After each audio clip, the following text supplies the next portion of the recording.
Mes brebis écoutent ma voix, dit le Seigneur. Moi, je les connais et elles me suivent. Alléluia, Alléluia, Alléluia, Alléluia, Alléluia, Alléluia, Alléluia, Alléluia. Le Seigneur soit avec vous. Et avec votre esprit. Évangile de Jésus-Christ selon saint Marc.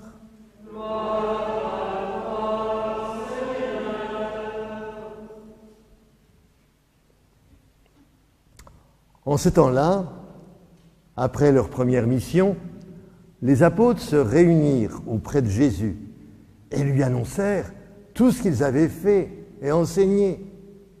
Il leur dit: venez à l'écart dans un endroit désert et reposez-vous un peu. Et de fait, ceux qui arrivaient et ceux qui partaient étaient nombreux et l'on n'avait même pas le temps de manger. Alors, ils partirent en barque pour un endroit désert à l'écart.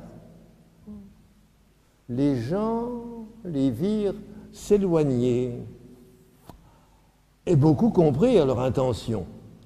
Alors, à pied, de toutes les villes, ils coururent là-bas et arrivèrent avant eux. En débarquant, Jésus vit une grande foule. Il fut saisi de compassion envers eux, parce qu'ils étaient comme des brebis sans berger. Alors, il se mit à les enseigner longuement. Acclamons la parole de Dieu.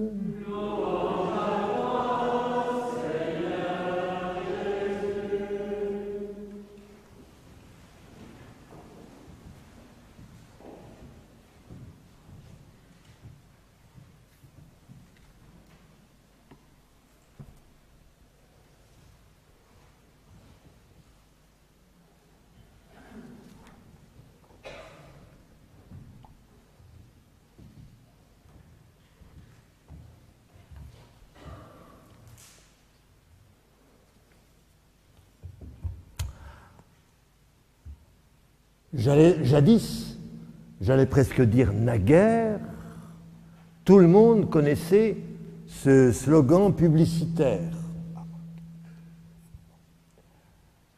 Je le dis à l'usage des plus jeunes parce qu'ils ne l'ont peut-être pas entendu, vu leur jeunesse, leur précocité.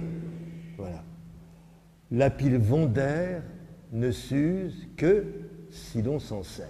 Bon, ça tout le monde le savait. Alors, j'ai envie de prendre le contre-pied et de dire que pour l'ouvrier de l'Évangile, c'est exactement l'inverse. Lui ne s'use que si l'on ne s'en sert pas.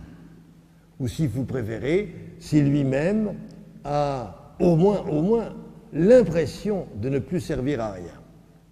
En tout cas, je trouve tout à fait intéressant ce débriefing qui est mené par Jésus, là, dans l'Évangile, et qui n'est pas sans intérêt. Il y est question d'abord d'un compte-rendu de l'activité déployée. Les apôtres, je lis l'Évangile, se réunirent donc auprès de Jésus et lui annoncèrent tout ce qu'ils avaient fait et enseigné. Je note qu'on ne procède pas à un bilan ni à une évaluation qui justifierait peut-être des félicitations bienvenues, tout à fait encourageantes, certes, ni au contraire d'ailleurs quelques remarques critiques ou un commentaire un peu acerbe, si vous voulez, désagréable ou simplement désobligeant. Car après tout, peut-on se dire, les apôtres sont des apprentis, des débutants. Ça, c'est leur première mission. Ils sont en quelque sorte en apprentissage. Ils sont sans doute sur le terrain, ce n'est qu'un coup d'essai, et il y a sans doute encore pas mal de choses à améliorer dans leur façon de faire et dans leur méthode. Oui. En tout cas, Jésus ne leur demande aucunement d'établir des statistiques chiffrées. On n'en est pas encore à l'époque des sociologues. Ah oui. Ni même à celle, oh, pas si lointaine. Ben oui, je me rappelle quand j'étais gamin, vous savez, dans les confessionnaux, mais comme dirait Michel, il n'y a plus de confessionnaux maintenant. plus dans les... Voilà. Bon. Alors, dans les confessionnaux, il y avait un double boulier de chaque côté du prêtre. Et alors, à chaque pécheur qui venait repentant au saint tribunal de la pénitence, hop, on tirait une boule. Et on pouvait, comme ça, il y avait une dizaine. Et quand on avait fini la dizaine, il y avait encore des gens qui attendaient dehors. Hein. Bon, alors à ce moment-là, c'était le boulier du dessus, et on comptait à ce moment-là les dizaines. Et à la fin de la journée, du samedi après-midi, monsieur le curé ou monsieur le vicaire dit « Ah, ça va, j'ai bien travaillé. » Voilà, très bien. Bon, donc on pouvait faire des statistiques. Alors maintenant, c'est terminé, ça, bien entendu. Cependant, vous savez, très officiellement, dans maints diocèses, sinon dans tous les diocèses, alors là, les journalistes sont très avides de ce genre de chiffrage. On prend soin de comptabiliser chaque année le nombre des baptêmes, des entrées en catéchisme, des premières communions, des confirmations et des mariages. Bon, je ne parle pas des ordinations parce que là, le compte est très vite fait. Bon. Et par les temps qui courent, il faut dire que ces chiffres-là, depuis 2 ans, ne s'améliorent pas du tout. Pourquoi? Parce que la Covid est passée par là, bien entendu. Alors, on a les chiffres, et alors, la manie, si vous voulez, c'est de comparer les chiffres. Ça rassure, ou au contraire, ça inquiète. Ça décourage, ou bien ça motive, ça dépend. C'est peut-être décisif, mais est-ce que c'est déterminant? Avons-nous là les bons critères, les bons indices pour apprécier la croissance, la germination de la parole de Dieu, son travail discret dans l'enfouissement du monde tel qu'il va? Est-ce que nous pouvons ainsi mesurer l'avancée du royaume de Dieu? D'ailleurs, est-ce mesurable? Simplement posons-nous la question. Car toutes les apparences, vous serez d'accord avec moi, nous inclineraient plutôt à conclure à son progressif effacement devant notre modernité dévorante. Bon. Alors, au milieu de tels constats, qu'est-ce qui nous fait encore tenir debout? Qu'est-ce qui nous, au milieu de tant d'incertitudes, pour même parfois de tant d'effondrement, qu'est-ce qui nous fait tenir? C'est la question que se pose le père Paul Valadier, je vous le dis tout de suite, dans un excellent tout petit livre qu'il vient tout juste de publier.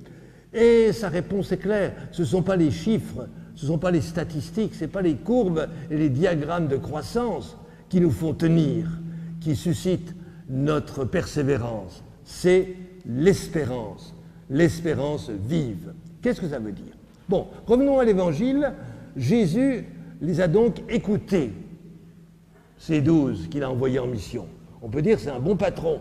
C'est un bon patron et qui se double à l'occasion d'un excellent DRH. Hein. Il ne fait aucun commentaire.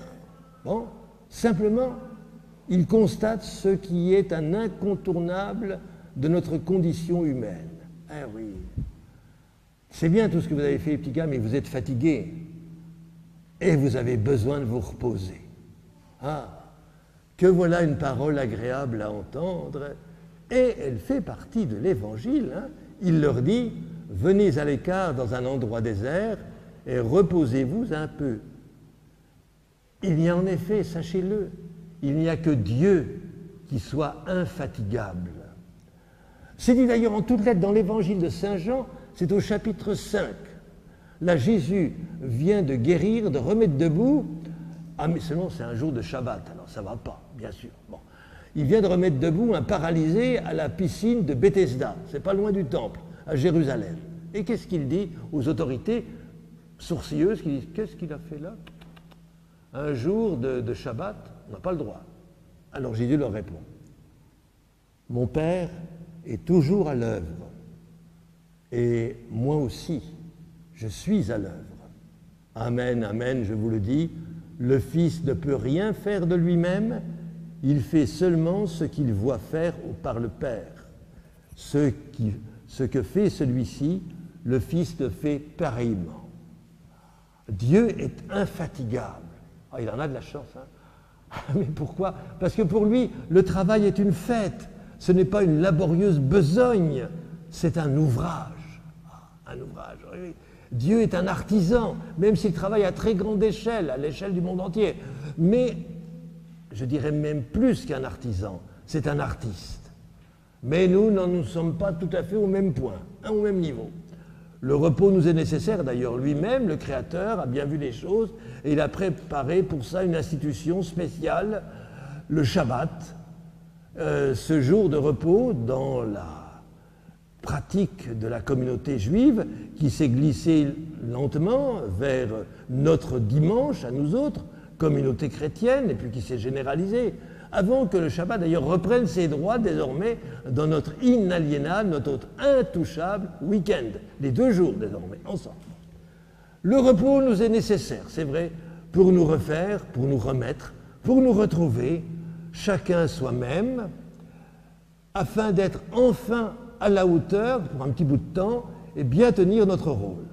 Alors j'ai enregistré ces propos de Jésus avec gratitude et de reconnaissance, non sans m'être d'ailleurs rappelé les propos du prophète Isaïe.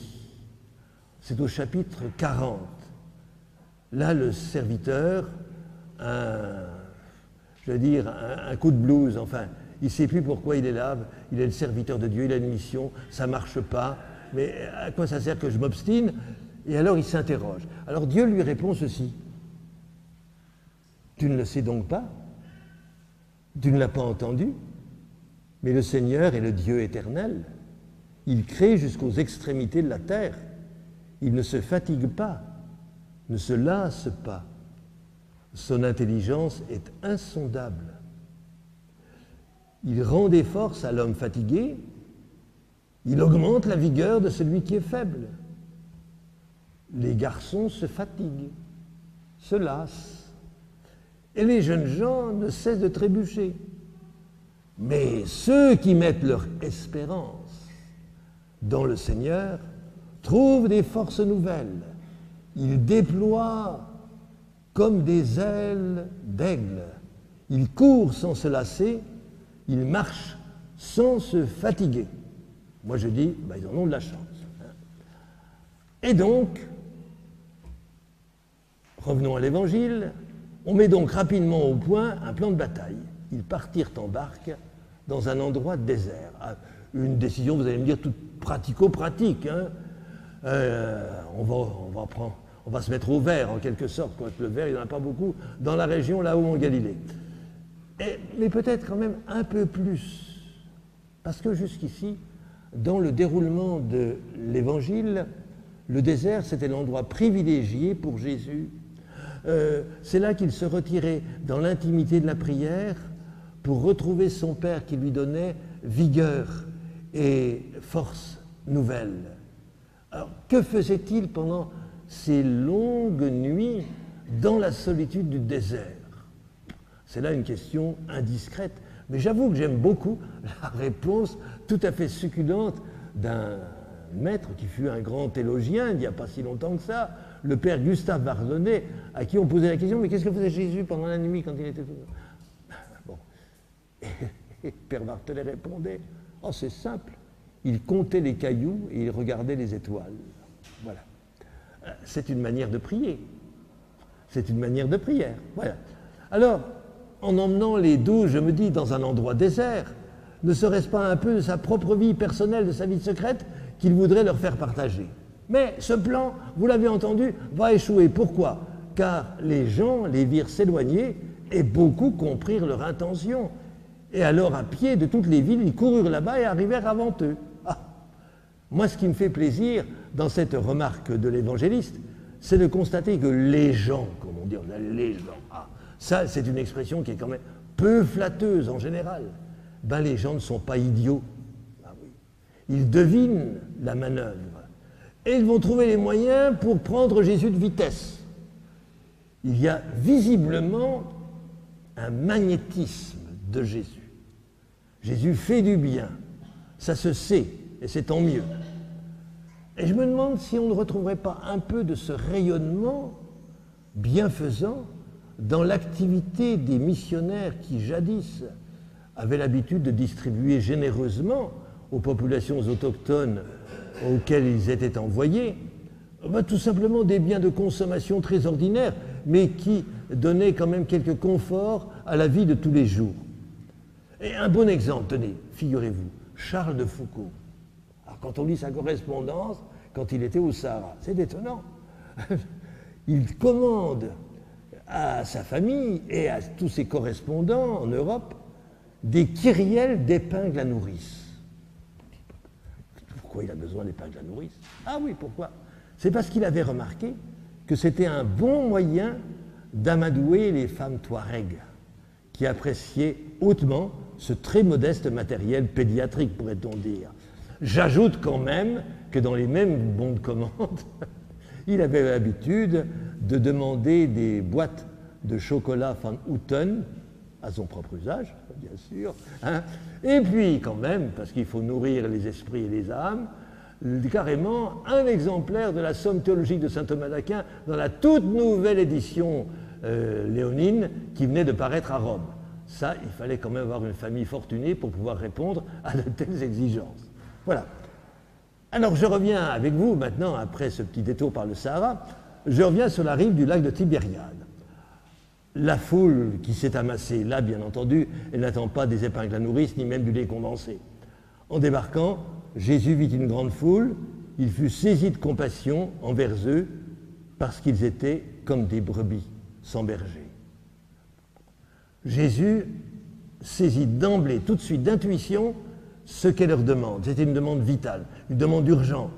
Ils sont dans une telle détresse intérieure que cela va susciter immédiatement en lui ce mouvement de compassion. C'est déjà ce qu'il avait éprouvé quand un lépreux s'était adressé à lui en lui barrant carrément le chemin, en lui disant « Si tu le peux, si tu le veux, tu peux me guérir. » Ah, bah, comment voulez-vous ne pas répondre à un tel drame, une telle détresse? Et la réponse, on la connaît. Je le veux, sois purifié. Ici, avec ces gens, c'est tout pareil, quasiment. Il y a un tel désarroi, une telle errance des uns et des autres. Ben oui, tous ils s'interrogent. Mais c'est quoi vivre? À quoi ça sert de vivre? Et comment le faire? Finalement, la religion, c'est pas mal, mais ça ne nous donne plus les clés, ça ne nous donne plus les repères pour pouvoir naviguer tant bien que mal dans l'inextricable de la vie de tous les jours. Alors Jésus, vous le noterez, il dira « Ah ben non les gars, c'est le soir. » Je regarde. Ah ben c'est plus l'heure. Ah non. Et non, alors là, désolé, c'est plus le moment. Rideau, on ferme. Vous reviendrez demain, hein, n'est-ce pas, quand la paroisse sera à nouveau ouverte. Bon. Ah non, il ne fait pas comme ça, Jésus. Il se met tout de suite à l'ouvrage. Et il y met le paquet. Alors, il se mit à les enseigner longuement, longuement. Vous avez bien repéré l'adverbe, hein. Il ne ménage pas sa peine, mais il ne sollicite d'ailleurs nullement la participation de ses apôtres, des 12. Il les a amenés là pour qu'ils puissent se reposer avant toute chose. Enfin, je me dis d'ailleurs que ça ne servirait peut-être pas à grand-chose de les contraindre, ils n'auraient pas tout à fait le cœur à ça. Donc, conséquence dans la vie pratique, laissons sonner le téléphone, le répondeur prendra au passage la demande des paroissiens, et demain, on sera frais et dispo pour pouvoir y répondre, je vais dire, de façon conséquente et habile. Bon. En attendant, voyez-vous, ça c'est un problème de scout. Il y a un problème pour eux. Il y a un problème, il y a une question qui n'est toujours pas résolue. Il y a en effet tellement de monde, et que ça grouille de gens qui viennent voir Jésus, qui viennent écouter, qui repartent, etc. C'est une telle pagaille, ça devient un tel bazar, qu'on n'a plus le temps de manger. Alors, hein, de fait, ceux qui arrivaient et ceux qui partaient étaient si nombreux, on n'avait même plus le temps de manger. Cette question, voyez-vous, de logistique va les perturber très longuement. Tenez, ils sont en chemin, il est l'heure de midi, une petite fringale les saisit, il faudrait... Ah tiens, un champ de blé. Ils prennent des épis, ils froissent ces épis, et hop, ils grignotent. Hein?